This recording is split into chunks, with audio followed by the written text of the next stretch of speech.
matter. Guess who's back? Guess who's back? Guess who's back? Tell them who's back. We back. No, not us. Oh. No.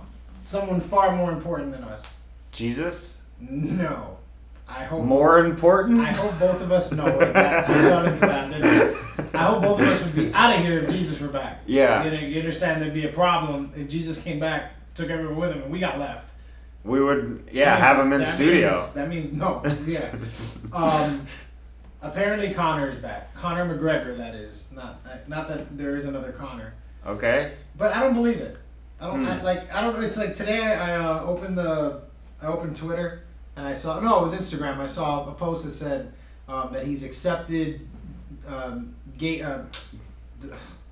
Dustin Poirier's request of a fight. Yeah. And I thought to myself, this could literally not mean anything. This could have zero effect on reality. Like, it just felt like they were making news out of nothing. Like, yeah. Look. An announcement. Right, look, he's accepted the fight on social media. It's crazy what 2 words, breaking news, in front of just a statement does. It's like just... It pissed me off. I felt like I was... like they okey-doked me. Like they got me with the breaking news and with Conor's face, and I was like, official announcement, and it was like, he's accepted it. You might as well say, breaking news, Conor likes the idea of here's the fighting thing. someone.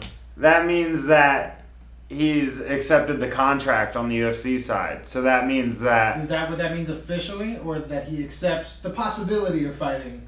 Right, well, they're still trying to pick a date, so he hasn't, signed a contract for a date yet. Okay, fair enough. But he's putting it out there that his side is on board. Yeah, if Poirier accepts, because the UFC, Dana even said he's reached out to both parties now, and now Conor's saying that he accepts publicly. Yes. So, and now he's saying, Poirier, you still on board? Here's $500K for your charity. So, it does look good. And I think that Conor, one thing that opens it up, which we'll get into, is the November pay-per-view, I believe is 55, now does not have a headliner.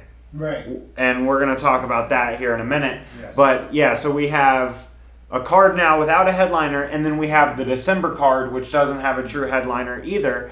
Wow. So here we are waiting, who's going to step into one of these cards, and Conor wanted the December 12th date. That was his goal, was to step in that December 12th, and that's why, if you noticed, when he put out that charity sparring match with Poirier, it was for December 12th. So his power move was, hey, look, UFC, if you won't give me the card I want, I'm going to host my own pay-per-view not compete, I'm going to suck all the energy out of the room.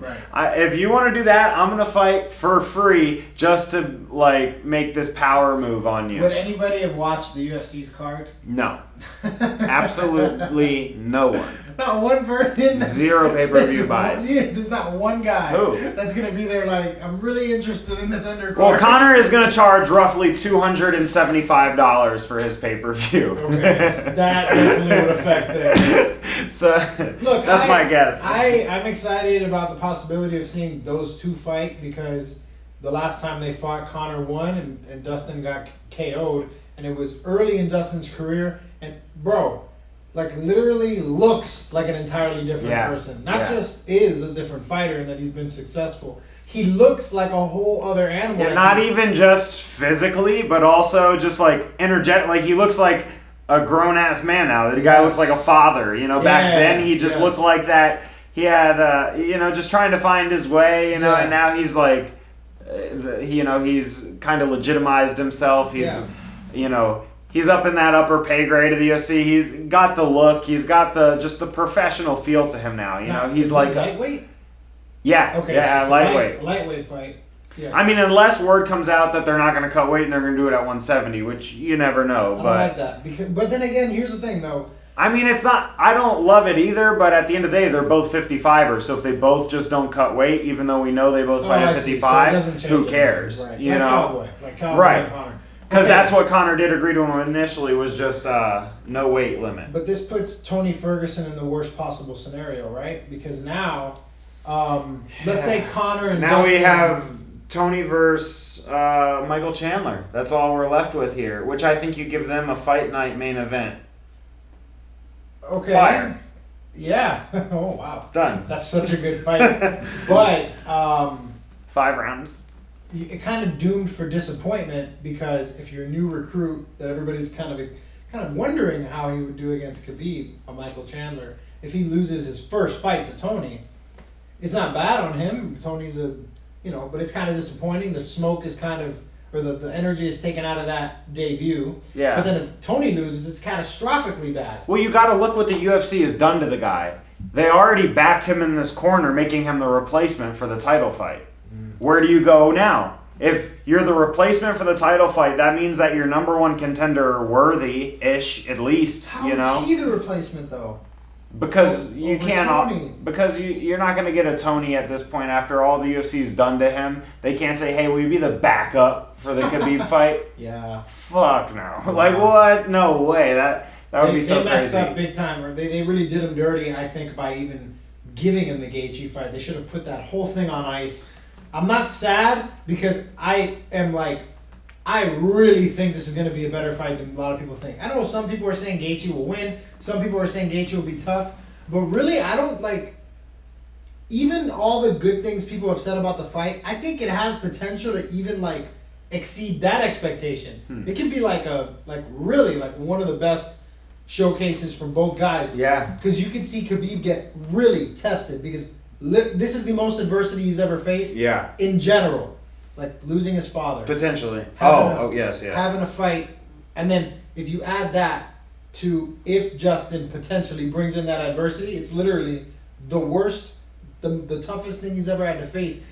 And if Khabib wins, which I think will happen, although I don't have an official prediction yet, we're going to see him rise up from what he never has. Right now, what it's looked like with Khabib is like the Patriots when they had Randy Moss, where it was just unfair, right? But the first time they got into a dogfight, they lose. Mm-hmm. But with Khabib, I feel like we're going to see why he says, I take you to the water and drown you. Yeah. Because I really think he's gonna show how crazy he is. But that's a future talk. But Michael Chandler and Tony Ferguson is a perfect number one contenders match, but it's not gonna be now. It's gonna be Conor and Dustin. Good point. Makes me sad. But here's the thing. I think it all works out because I think the way this is gonna unfold. This is, we're going out there a little bit, but I think Khabib and GSP are gonna fight next. Oh. I think. Did you see GSP just did an ESPN interview? Yes. I think he looks thin. For sure, he's training. He looks very thin. Yes.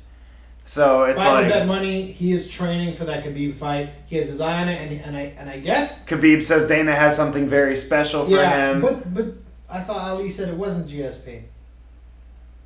Well, GSP and Ali are both saying no way, but Dana and Khabib are both hinting at yes. So it seems like certain parties involved that are more concerned with making money, GSP and Ali. Special than they keep saying something special is not Conor, not GSP. So what could it be? It's literally nobody.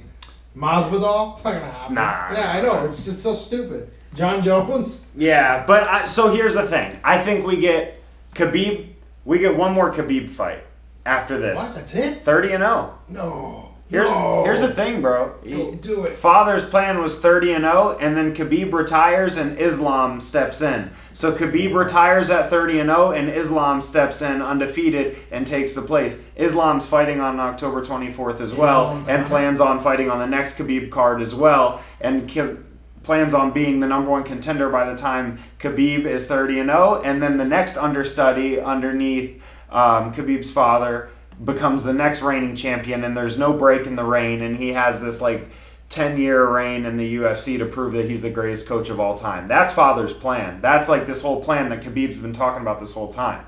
It's him going to 30-0, and then Islam Makhachev taking the belt over, and Russia just reigning the UFC lightweight division for a decade. Wow. That's Father's plan. Wow. So that's what we have to contend with here. But will Father's plan come true, or will Conor McGregor's plan come true? And then you also have, the guys, your Tony Fergusons and your Michael Chandlers of the world, where it's like, no matter how great we can both agree that fight is, tell me that Dana White gives the winner of that a title shot. Not a chance. There's no chance Dana White gives Michael Chandler or Tony Ferguson a title shot next. When you've got Conor, Poirier, you got all these guys at the top of this division right now with such big storylines. You got Khabib in the wings. It really doesn't make sense. But apparently none of them are getting one if you think GSP's next. So this is where I was going with that. Is I think Khabib and GSP fight and Khabib leaves, which now allows for the winner of Poirier and Conor and the winner of Chandler and Gaethje, or Chandler and Tony, to fight for either an interim in the meanwhile or for the actual title. Yeah, because here's the thing, the vacant title if Khabib rides off. If Khabib fights, Conor again, and Conor wins, you're forced into a trilogy. So it would go from him retiring with 30 to potentially 32 fights. So he wouldn't be just agreeing to one more fight. He would be agreeing to possibly fighting 2 more fights, because if Conor wins, what do? You have to do a tiebreaker. I don't think Khabib is gonna. I think Khabib has proven to be the type of guy where father's plan is 30 fights he's done. I think 30-0 he's done. From everything I've heard from everyone, 30-0 is it. I agree. Khabib won't take that fight, or rather, he won't be pressured into taking that fight. I'm inclined to believe that. But if he did, theoretically, he would have to kind of tentatively agree to 2 fights in case Conor beat him. I think the only way we see Khabib take the Conor fight again is if they can't come to terms with the GSP matchup and make that happen. Because if you watch the GSP interview, it seems like he's not really playing ball with going down to 155. He's trying to get them to fight at 165. That's not going to happen. But what I also think is he's already losing weight to get to 55, and he's just saying all this to get more money. GSP is so smart. GSP does this type of stuff. So I think, there was some tactics there by GSP doing that interview. And then the same thing with Ali. Ali saying the GSP fight isn't happening. I think that's him trying to get more money for that fight too. So amazing that Dana White's allowing this. Yeah. Because of GSP and his reputation and his what he did with the Bisping fight. Well, you think about it, it really is a perfect scenario because both of them are going to ride off into the sunset. So it doesn't matter really. Either way, the belts can be held hostage. I mean, I get it. If you give Khabib a different fight, he could, lose to a challenger who then could have a reign. But let's be realistic. Who's beating Khabib? Out of all those guys. If he gets through Gaethje, who's beating Khabib? Michael Chandler? I don't know, yeah. Tony Ferguson? He has the best chance of all of them. Right, but that's what we've said about everybody he's fought. We have, but every time Khabib fights, right, yeah. This is the best guy to beat Khabib. Khabib smashed, brother. You know this. Know this. Gaethje's going to get smashed on October 24th. You know this. You know this inside of you. I'm inclined to think that. We're falling for it again. We're falling for the violent guy with the heavy hands, with the brawler spirit, and he's just going to go in there and get ragdolled. But Tony really is the best chance against Khabib because wrestling acumen and not because here's the thing, everybody always says, the person can grapple and they're a brawler. Clearly that has not mattered one bit against Khabib. Tony's off his back. And his off his back game, his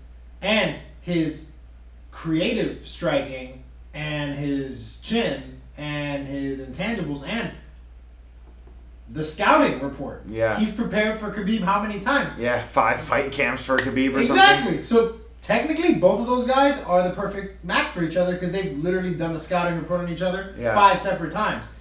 Tony's the only guy. I know we say a perfect Conor fight can do it because Conor has the power. I don't see in any way... But he's the only guy in my opinion. I don't see in any way... Or GSP. They make a GSP or a Khabib Tony Ferguson fight. There's 0% chance that fight ever happens. Even if Tony beats whoever he fights next, no way. I don't see it. But I don't know, man. I think it's possible. You know what else I think? That wasn't on our itinerary today. No, it wasn't. But it's Khabib time, brother. I'm looking at our notes. It is always Khabib time. And it's relevant. They're about to fight. Yeah. They're about to fight. Yeah, on we're the getting there. 24th. Like, we're not even, what? We're 3 weeks away? Yeah, what? 8th? So, yeah. Listen, that's going to be a slobber knocker.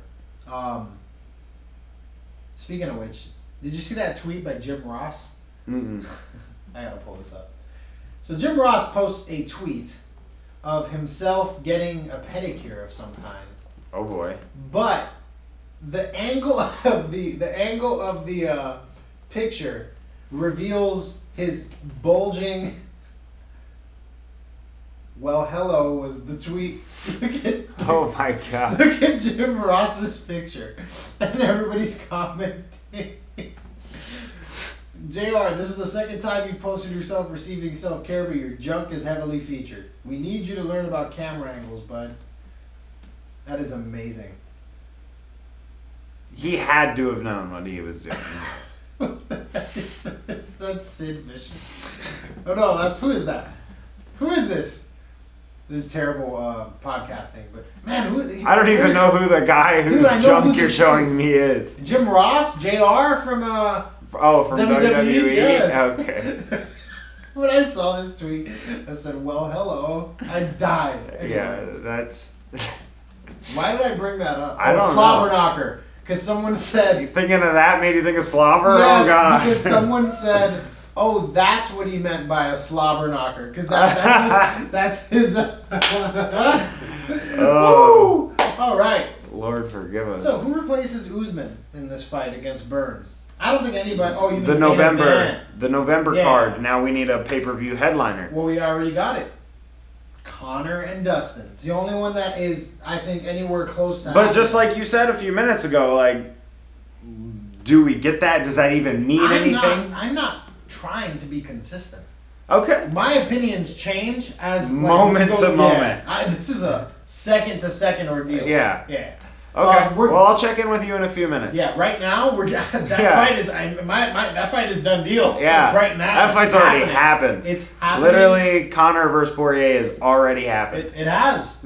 This is the rematch. I mean, dude, that fight is happening, and it's gonna happen on that November card to replace Usman and Burns. Okay. Izzy and John, nowhere close to happening. I don't see that either. Francis and Stipe does not seem close to happening either, because there's been a total of 0 seconds just talking about it. Standstill. Almost seems like no one even wants that fight, even though it seems like. I mean, understandable. nobody would complain about the match. You know, if that fight was booked and made, you know, there would be some excitement.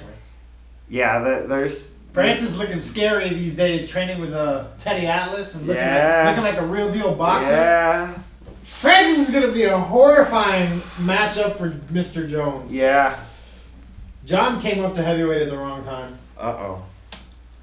I think he came up to heavyweight at the wrong time. I'm just saying John is the baddest man on the planet, but like Francis is looking like he's going to take a step. And it's a little horrifying. Like, now he has all the experience, the losses, the wars, the failure, and now he looks like he's like legitimately adding tools. John Jones and Minari rolled a heel hook, wins in 15 seconds. Can't Imanari roll. What? John cannot Imanari Oh roll. my God. No chance. No chance. He does not do Imanari rolls. He's a wrestler. You know what he does. Fascia Azul. He got a blue belt. Holmes. Yeah, but he doesn't Imanari roll. He's a blue belt that wrestles. Come on, you know what this is. Come on, you're Gracie Baja brother. You're gonna disrespect the brand. I'm not disrespecting him. I just don't think. I already heard you. You would smash him. I get him. He can't deal with your top pressure. I did say that. Yeah. In my head, what I was trying to say was that he can't deal with my X guard game. Wow. So if he wants it, he can come get it. Okay. But we have to make sure that if he escapes my X guard, the roll is over. So he wins by default, but we don't have to do anything else. Okay. So I'm gonna get him in a fully cinched X guard, and if he escapes, we just go home, and we never talk of it again. No, and listen, he's not Imanari rolling. He's not that type of crafty. You see, all of his submissions have come from the top position. Yes. Yeah, I mean. Yeah, the guillotine, standing. Mm-hmm. That was sexy. Yeah. And the Kimura on Vitor Belfort. Or was it an Americana? It was an Americana on Vitor. Where he damn near broke his arm. Yeah. He's a wrestler. For sure. Who has good jiu-jitsu. for sure. Not he plays arguing like with those. it. He plays like those wrestlers who come in. They're still legitimate blue belts, but they play they get in their stance. They don't have they don't approach it with the same finesse.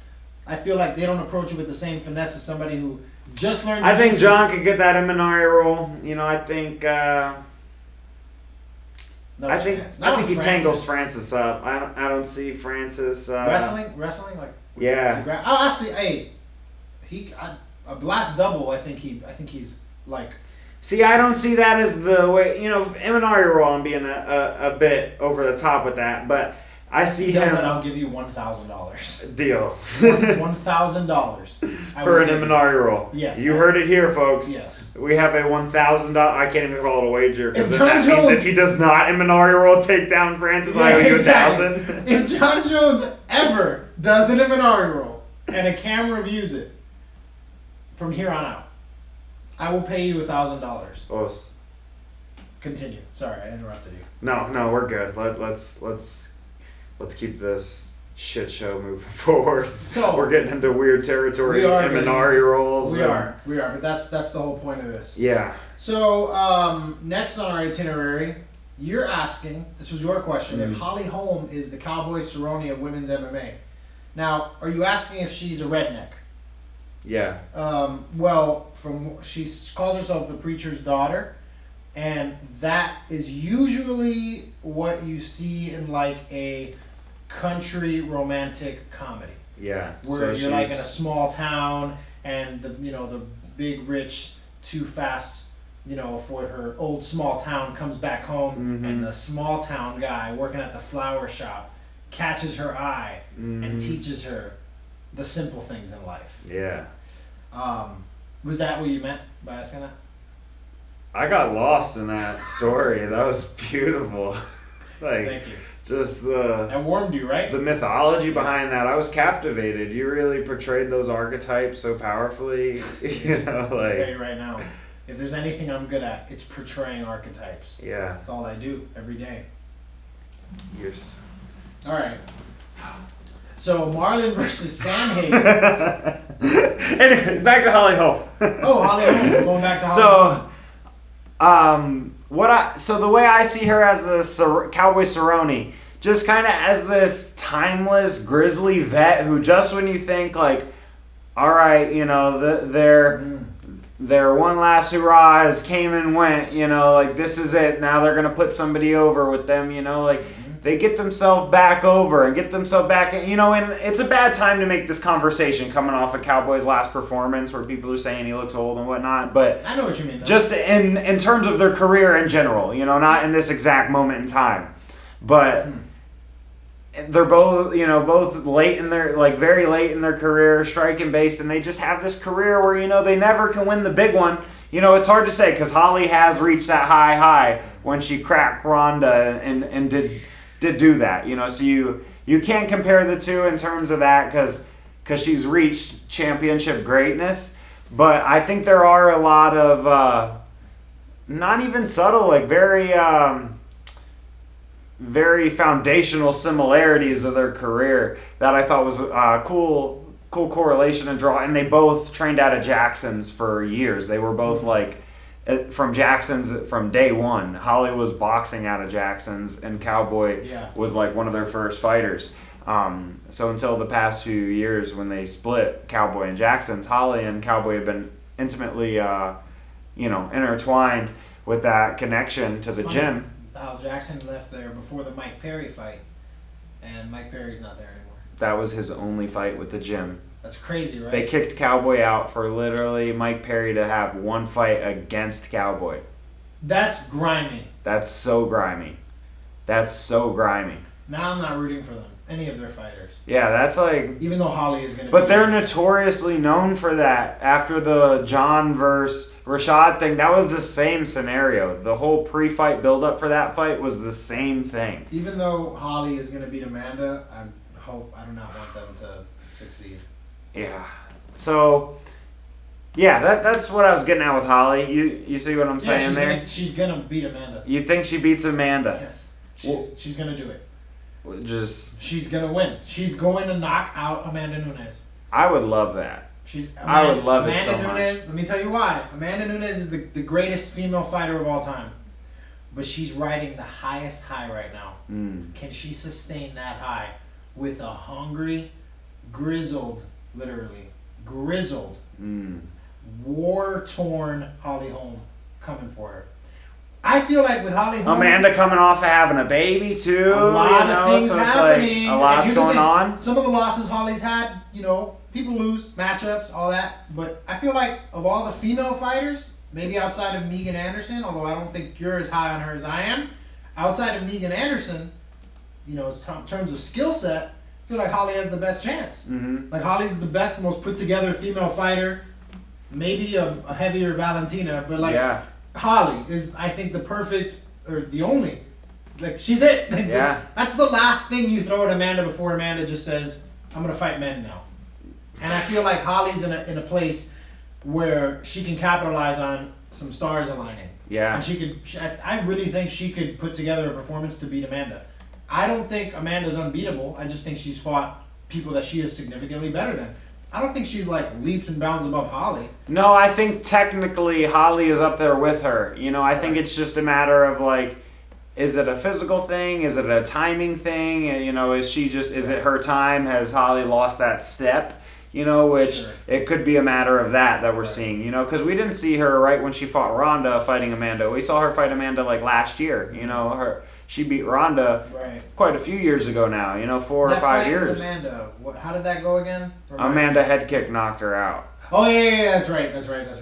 Yeah. Yeah, but that doesn't appear to me as an outclassing so much as caught her with a very good shot. She did set her up though. She got her leaning for it because Holly's a boxer. Holly's like a world champion boxer, so she set Holly up, got her leaning off punches, and then set her up for the head kick. So like, she gotta watch out for that. For sure. That whole DC John situation. Yeah, but we'd love to see that fight again. I think Amanda, 9 out of 10 times or 8 out of 10 times, I think Amanda wins every scenario. But I really think something weird can happen. No, for sure. I do see a scenario where Holly can catch Amanda, and not even just call it catch her. I see she could maybe drop her early and hurt her, and then maybe win over the next few rounds. Or, there are ways to victory for her. It's not like some of these fights where Amanda has where you feel like they're just throwing her a lamb, Holly is not that. No. Holly is not that for anybody, and, Amanda beats Holly. That looks great for Amanda. Amanda beating all these other girls, it's like Amanda's bored. Right. You know what I'm saying? Like, that's a legitimate contender. Why don't we move on to something really quick? Yep. I want to ask you this because some numbers have come out on the UFC's pay-per-view ranks. Yeah. And the money that's come in. And sitting atop, shout out to the 305 and shout out to Cubans everywhere, sitting atop the mountain is Masvidal and Usman. Yeah. I said Masvidal's name first because I think he was the A side in that scenario. I agree. I think we actually have we saw a palpable difference in the pay-per-view sales prior to Masvidal entering that fight. So we can't even say it was both of them. It really was Masvidal bringing that resurgence of people. Definitely. I think didn't he bring half, wasn't it going to be half of that?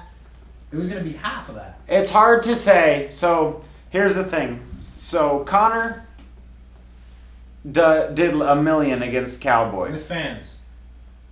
Yeah, but that doesn't affect pay-per-view buys. Oh, okay, really. That's right. So it's just pay-per-view buys. So just pay-per-view. So if you look at it that way, Conor did $1 million against Cowboy, no title on the line, and nobody underneath them on the card. True. And then you have Usman versus Masvidal, great card, which did 1.3, and the debut of Fight Island with, what was it, 3 more title fights? Something crazy. It was crazy. We had Volkanovski and Holloway. So you have Holloway is a big name. You have Aldo versus Jan. Jan's a big name. And then what was it? There was another female title fight, if I'm not mistaken, on that card. I don't remember. That card was ridiculously It was stacked. stacked. So, I think when you look at it number for number, to nobody's surprise, Conor is still the biggest star in the game. Oh, Weili Zhang and Rose. Was that? Yeah. No, Rose versus... Had to be Weili Zhang and Rose. They're about to fight. They haven't fought yet. No, Rose and Joanna. No, Rose and Jessica Andrade. Andrade, yes. Not for the title. It was a number one contender. Yeah. That's right. Not Weili Zhang. So, yeah, we have these stacked cards, and that was one of those mega cards we got there. Yes. So that's, not too fair to compare to Conor's. Fair. So Conor definitely did bring in the most pay-per-view buys because you could almost write off those entire 1 million buys to Conor on that. Whereas, maybe you could give Masvidal half of those 1.3. I think the Fight Island appeal and all those title fights, Sure. I think it still does pretty well. Maybe 700,000 or something. It might have done as well as like the Israel card. But, it's safe to say Masvidal at least brings in. It would not have cracked even close, I think, to 1 million without Right. Masvidal. I think Masvidal got it to 1.3. Definitely. He didn't get it from 0 to 1.3. Right. So I agree. I think Conor got it from 0 to 1 million. Right. Which he tends to do. And Conor was fighting Cowboy. Was no bad blood involved, nothing like that, and still got 1 million. Imagine And Cowboy coming off of 3 losses at that. Right. Imagine fighting a guy, maybe like, I don't know, a Tony with some electricity behind it. Yeah. With Khabib in the crowd, stuff like that. Right. That would have been, that might have broken something. Or even a Conor Nate, that would have been crazy. And we have Costa and Izzy. Yeah. Izzy and Costa did 700K. Surprising. I thought it'd be more. Really? I thought 700K was good. Really? But it was so much. 1 million is a superstar. Nobody does 1 million. Like 1 million, you either have one of these mega stacked cards or you have Conor, GSP, Ronda Rousey, or Brock Lesnar. Nobody else has done 1 million. 850, 900, Even then, getting close, John Jones doesn't get 1 million. John Jones is a good John Jones card, hits 750. Wow. So Izzy's doing John Jones numbers. Right now, numbers. Conor and Masvidal and Nate and all those people are just in a different stratosphere. I would say Izzy's on that level now. That's why I added that one in there because I think Izzy hitting 700. I would say Masvidal, if we're saying he did about half of the work on that card and brought in 600,000 or 700,000 pay-per-view buys. I think him and Izzy are similar stars. I think Masvidal is obviously a star for reasons. The character and the backstory creates this appeal to the casuals. But I think Izzy is just on another level of greatness and championship tier performances. He's going for GOAT. Yeah. He's going for GOAT. Right. He might do it. He's not here he's not here trying to build the biggest pay-per-view star. He is trying to cement himself as a superstar and make his money, but he's more in it for that greatness, that legacy, whereas a Masvidal and a Conor, you could tell are more for the storyline, definitely. Yeah, I like Izzy I like Izzy's next fight. If he doesn't, I hope he doesn't fight Cannonier. I'm such a casual because Cannonier deserves it, but if he is gonna fight Cannonier, he didn't take a lot of damage. Get it over with. I think we get a Whitaker rematch. Because Cannonier and Whitaker are gonna fight. Cannonier might not get past Whitaker. Whitaker's a dog. That's right. People are just writing this off. He said Cannonier's name. You gotta go through Robert Whitaker. Yeah, Bobby freaking Knuckles. Good luck.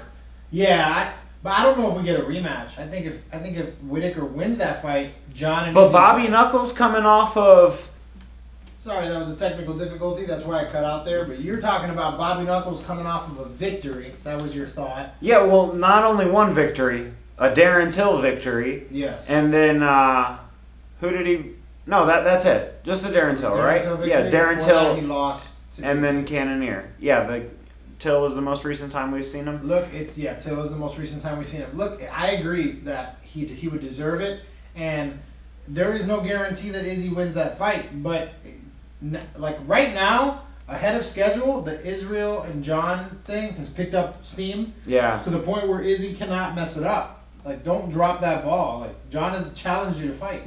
Yeah. Literally challenged you to fight. Go get that fight. Come back. Do it the opposite way that you thought. You know what I'm saying? Do it where you thought you were going to go through the entire division and reign. Go take your little interruption. Go fight John. Come back and then do what you got to do. Yeah. Instead of always having the John, because the John fight may not have the allure if he loses at heavyweight. Yeah. Then you can't take that 0. I don't think it happens too quick because I think Izzy's going to need time to go up, and I think John's going to need time to come down. Yeah, John was already going to heavy. But they can announce it. You know what I mean? They can announce it for like, I don't know, June of like next year or something like that. A big summer. Oh my gosh. Can you imagine with fans? If there's fans. But Izzy's a very active champ, and now you're robbing us of how many Izzy fights. So to me, I don't like that. That's only 8 months. We can survive that. Look how 8 long months? we survived without Conor. Izzy said he wants to fight in December on that card. Okay, but And he didn't take one punch to the face. So we're not going to let fight? whoever. Insert any middleweight contender. Insert Jan Blachowicz. Darren Till coming off a loss can't fight for the title. Damn it. But, you know, it's tough to say. But in comparing them, which one is more impressive to you? Of the three, The Masvidal, Usman, Conor, Cowboy, Izzy Costa, which of those pay-per-view numbers is most impressive? To me, I would say the Izzy thing. Because I think it shows that he can carry a card and that he has like really brought himself to the table as a superstar. Whereas we kind of knew that already with Masvidal and Conor. Conor's already done $2.4 million against Khabib. How can you be impressed again by $1 million? You can't. So that's not impressive. You got Masvidal and Usman.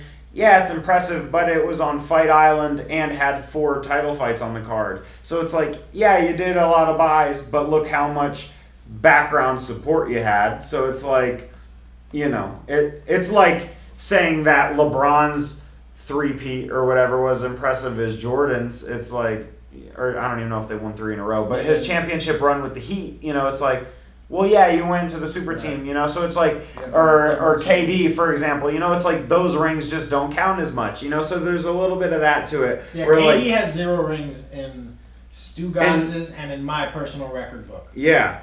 So when you look at it in that regard, it's like, Masvidal, you didn't really sell 1.3 pay-per-views. I think he would have cracked $1 million even without that card.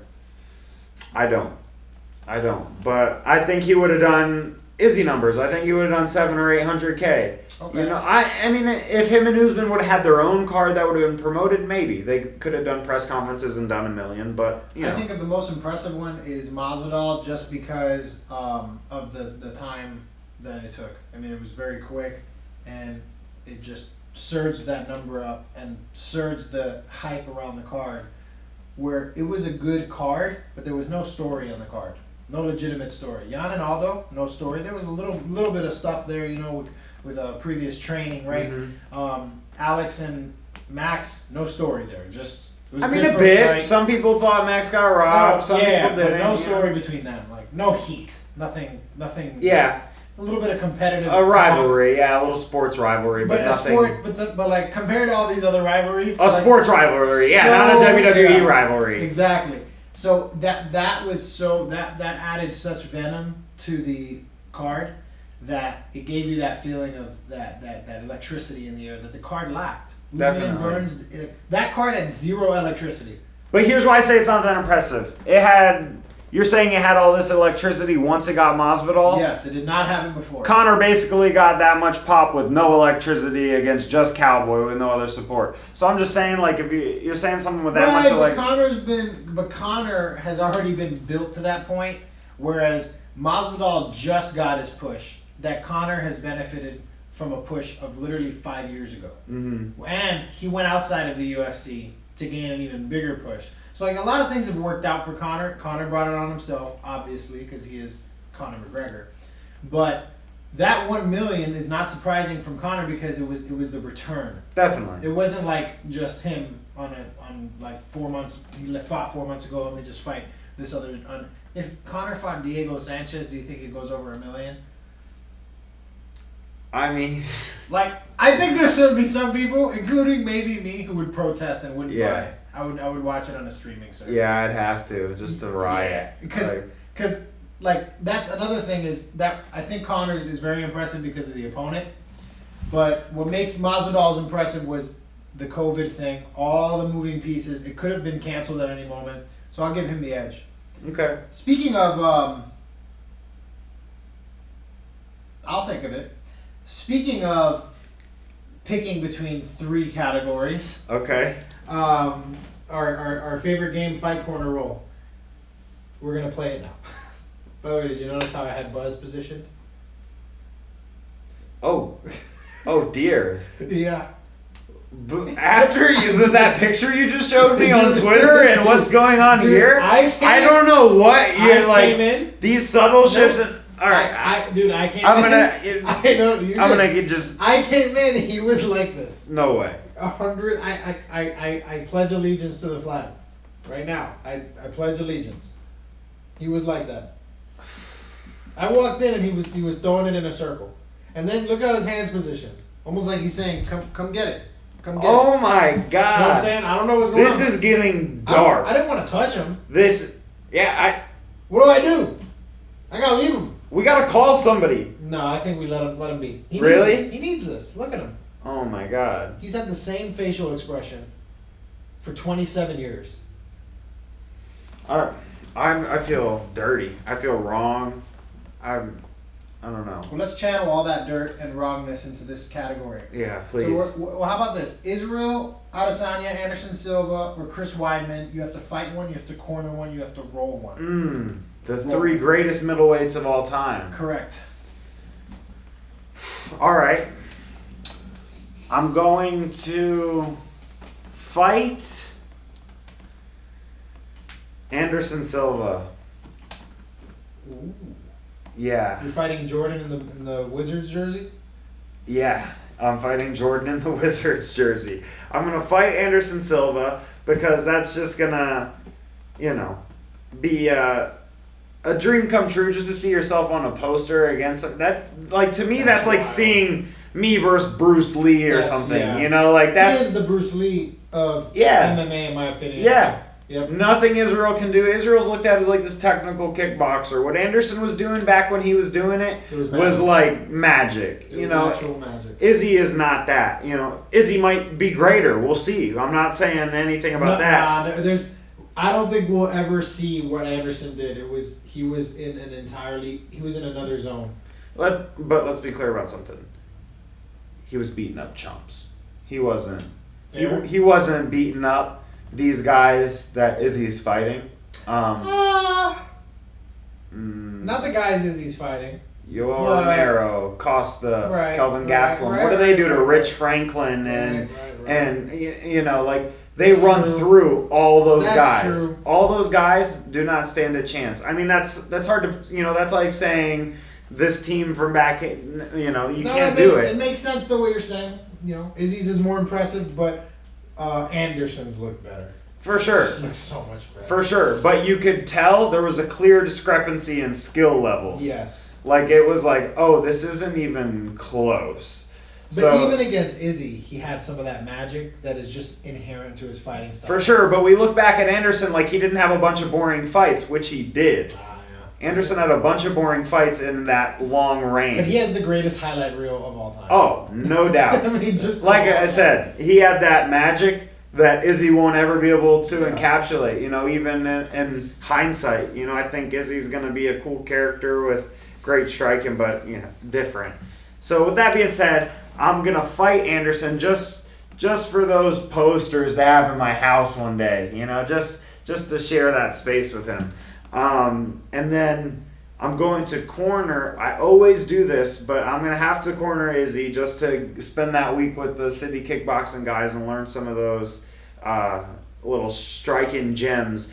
And I'm going to roll with Weidman because that just makes sense because the things that I would be trying to pick from his brain and his team's brain would be those grappling nuggets that they have over there. So, that's my lineup. I'm going to fight Israel because I want to be the first person to put him on his back and smash. No, I'm going to lose badly, but I want to be the first person to nullify his trash talk with kindness. Oh. Like like real kindness, like the type of kindness that makes him look so bad that he won't be able to trash. Yeah, like not John Jones Christian fun, like No. good, like genuine Christian like goodness. legitimate Christian love. Yeah. Like I literally want to be so kind to him that we lose money.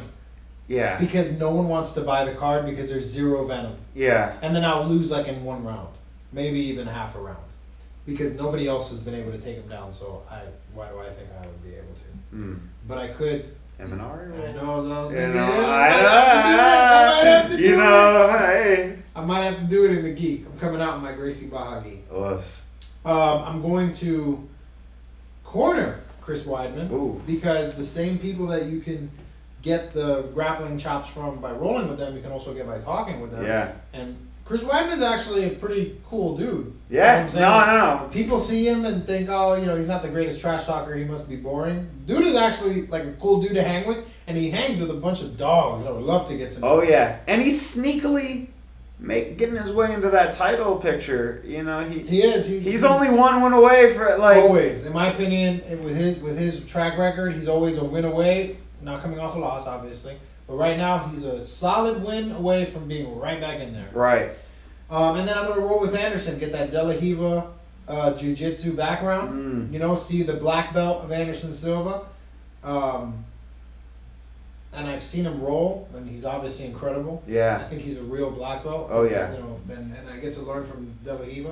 Like that to me is like, it's not really my game per se, but you're still learning from a guy who invented a guard. Right. That's like incredible to me. So that's what I would pick.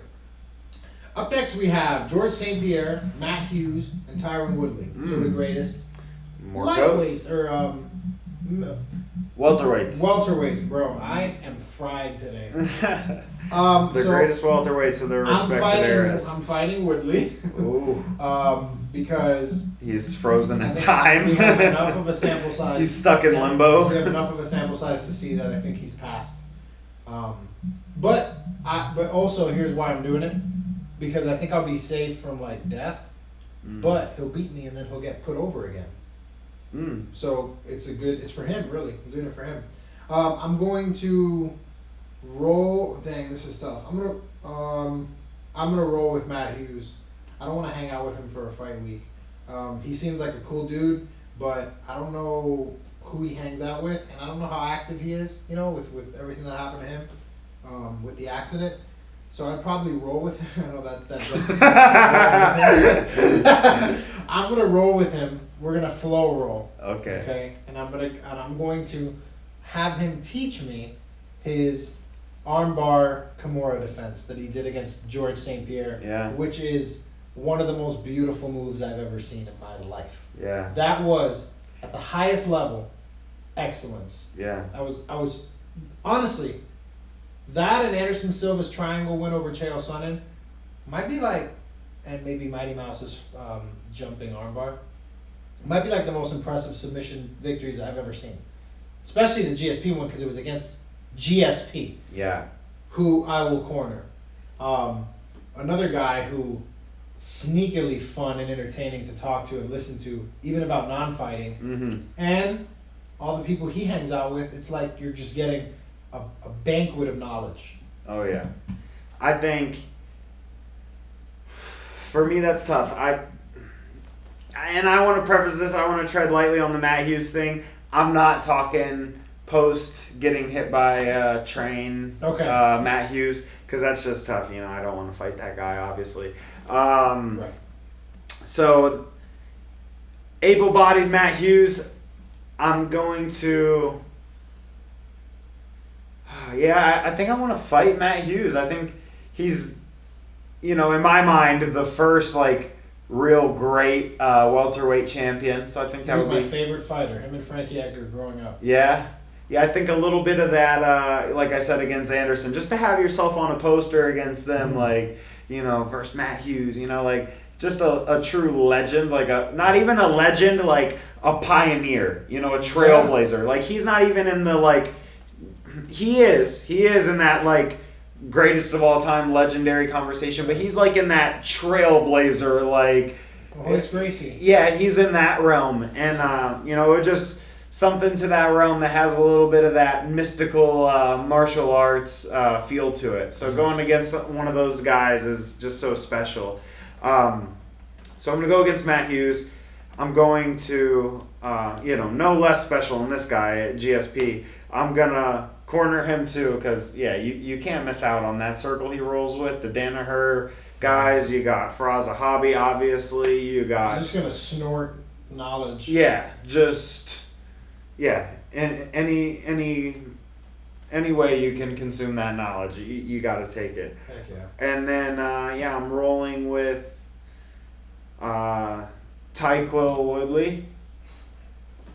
And how accurate.